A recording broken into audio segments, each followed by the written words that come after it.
Well, seems like things are going to be quite interesting from Frieza from this point on, as he faces off not against one, but three Saiyans, all of which are as strong as each other. Hey guys, DB Rai here, and today we are back with what if Fasha and Gine survived? And were able to raise Goku themselves. Now, continuing right where we left off, we are heading towards the finale of the Namek saga. The battle has begun between our heroes and Frieza.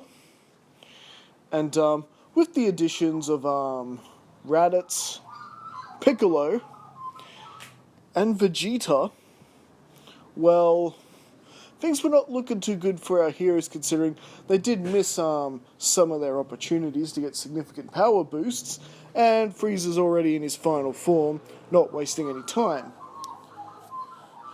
And well, just as the heroes are about to be wiped out, Fasha, Gine, and Kakarot now burst onto the scene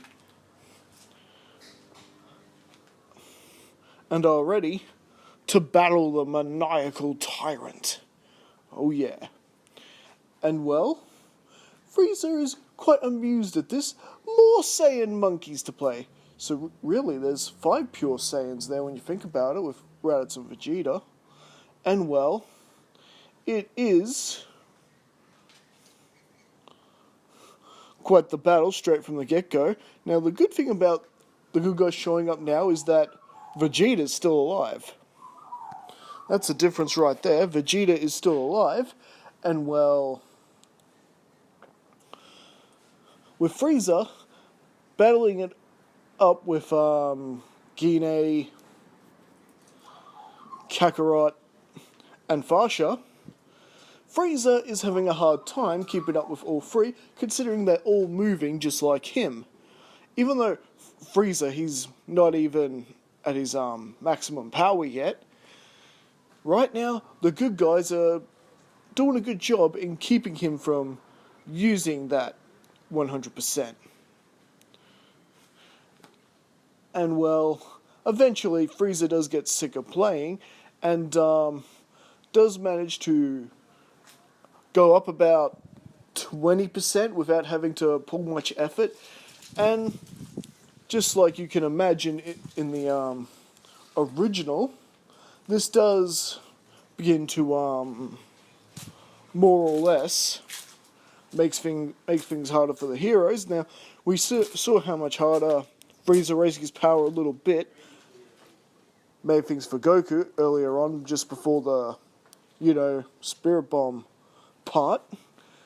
So, Frieza's quite enjoying himself, throwing around 3 Saiyans. Now, because there are 3 of them, all equally as powerful as each other, they are still giving Frieza a bit of a run for his money, but strangely, Frieza is quite enjoying the challenge, at least until again he starts getting bored of it,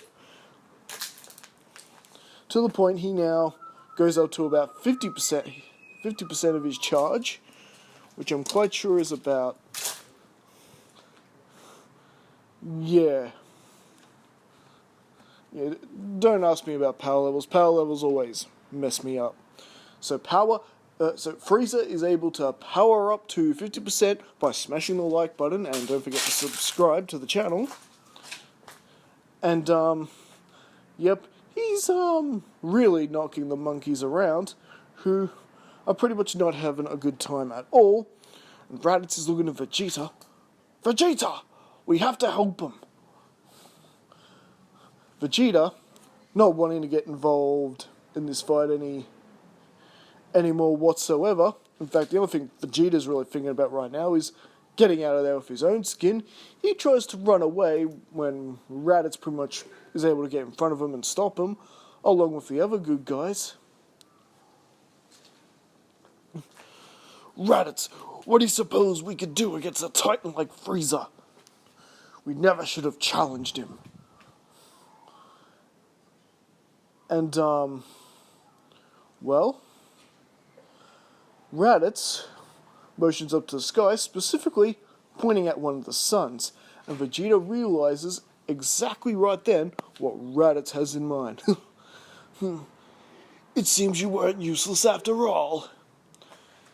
And well, Vegeta begins powering up an energy ball and throwing it up into the sky, and both he and Raditz undergo Great Ape transformations. But TB what about Fasha, Kakarot, and Gine? How come they're not transforming at this point? Because they haven't looked at the energy ball yet. They're too busy trying to fight off Frieza. And, well, with Kakarot having a bit of a look back and noticing his brother and Vegeta heading towards them in their Great Ape forms, basically Kakarot instructs Mother and Fasha to try to keep him as distracted as he can, because Kakarot is going for the Spirit Bomb. Now, which, mind you, came as a bit of a shock to Fasha and Gine, considering the pounding that Frieza is now giving them. However, Kakarot knows something they don't know. Vegeta and Raditz burst onto the scene and hit Frieza with a combined Great Ape Blast. And this has caused quite a bit of damage to Frieza. And just as Frieza thinks he's recovering from that, he is hit by a double super Kamehameha from Fasha and Gine in their Kaioken states. And Frieza isn't even able to stop the blast. Frieza is weakening and is hurt because of this.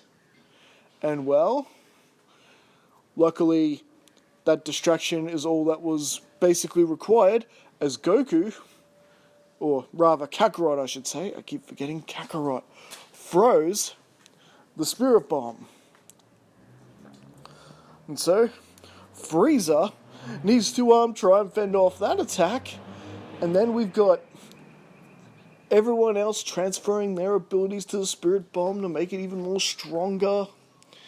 And, well, bottom line is, Frieza isn't able to hold it, and is caught in the explosion. Now, is he dead? No, of course not. Of course not. Frieza was able to withstand it, and the first thing he does is fire a death beam straight through Kakarot's heart. Kills Kakarot dead. In front of Raditz, in front of Vegeta, but most importantly, in front of Gine and Fasha. Frieza has just made his biggest mistake. As the rage consumes them both, and both Gine and Fasha transform into Super Saiyans, both of which who are at the same level as Goku was in the original. So, I guess prepare for trouble and make it double? Hehe, Pokemon. Anyway, so basically everyone is staying away from Fasha and Gine at this point. Now, Frieza is scared at this transformation, but since he can't sense power levels and all that, he doesn't think too much of it until he starts getting a pounding by the two, and, well, Frieza can't do anything about it. It's that quick and furious and brutal that Frieza is pretty messed up, and with a simple ki blast from Fasha and Gine together, Frieza is wiped out before he can destroy the planet. Yes, the evil tyrant is dead, and, well, luckily, as an emergency, Bulma had some of those, preserve capsules with him, so they're able to preserve Kakarot's body, as they do take the journey back to planet Earth. and are able to use the Dragon Balls to revive him. Because remember, Goku hadn't been killed in this timeline. Or Kakarot, I should say. So there's no reason the Dragon Balls wouldn't work here. The Earth Dragon Balls revive him back on Earth. Pieces restored to the galaxy with the death of Frieza. And just as a precaution, the surviving Namekians relocate to another planet. And I think this is a pretty cool spot to leave things for the time being. So what did you guys think? Did you enjoy this part of the story? Don't forget to like and subscribe for more, and we'll be back again next time. And do you guys reckon I should cover the Garlic Jr. arc in this one? Or should we skip it and get straight to the androids? Let me know in the comments, and I'll see you guys next time. Catch you later.